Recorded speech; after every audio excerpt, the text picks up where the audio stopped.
دین اسلام کی ان تمام چیزوں کو ماننا حد درجے ضروری ہے، ورنہ پھر دین اسلام کا اور ایمان کا تحقق ہرگز ممکن نہیں ہو سکتا۔ تو عزیزان محترم، اب چونکہ ایمان باللہ یہ اسلام میں تمام فرائض میں سب سے زیادہ مقدم ہے، یعنی کہ ایمان جب تک کوئی بندہ مومن کوئی شخص نہیں لاتا تو پھر اس کے کسی بھی عمل صالح کا اس کو اجر نہیں دیا جا سکتا۔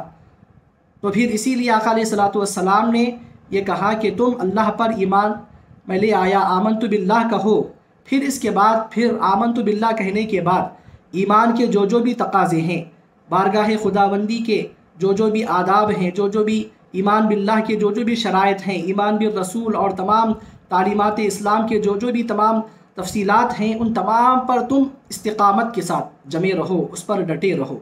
عزیزان محترم، استقامت یہ بہت بڑی چیز ہوتی ہے۔ استقامت کے بارے میں بہت سی باتیں ہم کو ملتی ہیں، چند ضروری باتیں آپ کی گوشے گزار کرتا چلوں۔ استقامت یہ بہت بڑی نعمت ہے، اور استقامت کے بارے میں ہم کو یہ بات ملتی ہے کہ الاستقامت فوق الکرامہ، استقامت یہ کرامت سے بھی اوپر ہے۔ حضرت مجدد الفسانی رحمۃ اللہ علیہ آپ یہ ارشاد فرماتے ہیں کہ اگر تم کسی کو ہوا میں اڑتا ہوا دیکھو، پانی پر چلتا ہوا دیکھو، لیکن اگر اس کا کوئی بھی کام شریعت مطہرہ کے خلاف ہے تو پھر تم اس کو اللہ کا ولی نہ جانو۔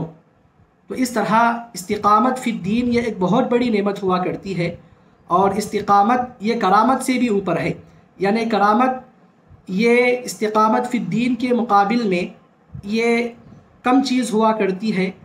تعلیمات اسلام پر جمے رہنا، تعلیمات اسلام کو اپنائے ہوئے رہنا، یہ ایک بہت بڑا ہمت والا اور مشکل کا کام ہوتا ہے۔ اسی لیے حضور پاک صلی اللہ علیہ وسلم سے آپ کے جب بال مبارک سفید ہو چکے تھے تو صحابہ کرام رضوان اللہ عنہم اجمعین نے آقا علیہ الصلوۃ والسلام سے سوال کیا کہ یا رسول اللہ صلی اللہ علیہ وسلم، کیا بات ہے کہ ہم دیکھ رہے ہیں کہ آپ کے سر مبارک کے بال شریف آپ کے سفید ہو چکے ہیں؟ تو آقا علیہ الصلوۃ والسلام نے ارشاد فرمایا کہ شیبتنی سورۃ ہود، کہ سورہ ہود نے میرے سر میں بڑھاپے کے آثار کو ظاہر کر دیا۔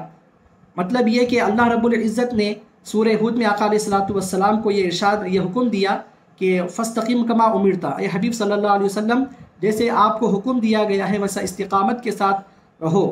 تو آقا علیہ الصلوۃ والسلام ارشاد فرماتے ہیں کہ پھر اس استقامت کی فکر میں میرے سر کے بال یہ سفید ہو چکے ہیں۔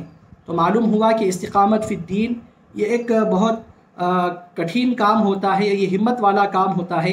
اسی لیے کہا گیا کہ الاستقامت فوق الکرامہ، استقامت فی الدین یہ کرامت سے بھی اوپر ہوتی ہے۔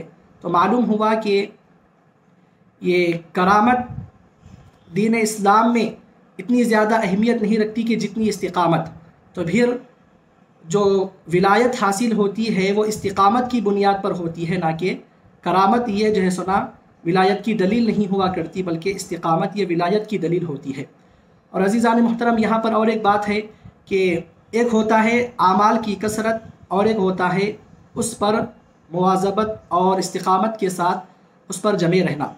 اگر کوئی شخص ایک دن میں 100 نفل نمازیں اگر پڑھ لیتا ہے، کئی لاکھ مرتبہ اللہ کا ذکر کر لیتا ہے، لیکن پھر دوسرے دن وہ نماز ہی نہیں پڑھتا، ذکر اللہ کرتا ہی نہیں، درود شریف کا بھی اہتمام نہیں کرتا، ایک ہی دن کثرت کے ساتھ کر پھر دوسرے دن سب کو چھوڑ دیتا ہے، تو پھر یہ اللہ کے نزدیک پسندیدہ عمل نہیں ہے، بلکہ اللہ کے نزدیک ہر وہ کام جو استقامت کے ساتھ کیا جاتا ہے، جو مواظبت کے ساتھ پابندی کے ساتھ کیا جاتا ہے، وہ اللہ رب العزت کے نزدیک محبوب و پسندیدہ ہے۔ جیسے کہ حدیث پاک میں ہے احب الاعمال الی اللہ ادوموها وان قل، اللہ کے نزدیک سب سے زیادہ پسندیدہ اعمال وہ ہیں کہ جس کو پابندی کے ساتھ کیا جائے اگرچہ کہ وہ کم ہوں۔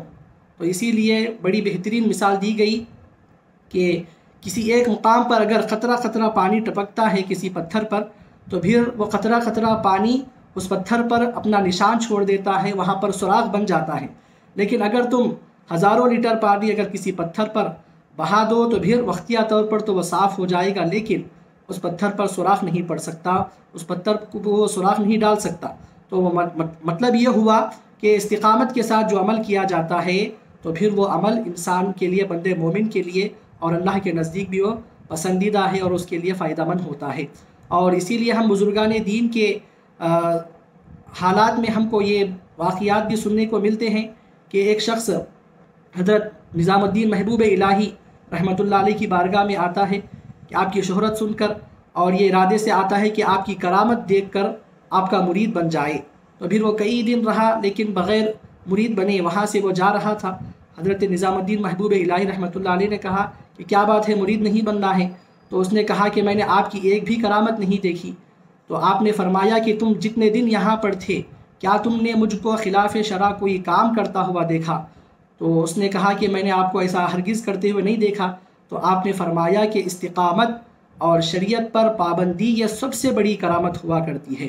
تو عزیزان محترم، اس طرح کا واقعہ ہم کو کئی اور بھی بزرگان دین کے حالات میں پڑھنے کو اور سننے کو ملتے ہیں۔ الغرض ہم کو سبق اس سے یہ حاصل کرنا ہے کہ استقامت فی الدین یہ ایک بہت بڑی اللہ کی طرف سے نعمت ہوا کرتی ہے۔ جس کسی کو بھی یہ حاصل ہو جاتی ہے تو پھر اخروی زندگی اس کی کامیاب و کامران ہو جاتی ہے۔ تو یہ چند باتیں اس حدیث پاک کے متعلق بیان کی گئی۔ آخر میں اللہ رب العزت کی بارگاہ میں دعا ہے کہ الہ العالمین ہم کو استقامت فی الدین عطا فرمائے۔ آمین بجاہ طٰہٰ و یاسین۔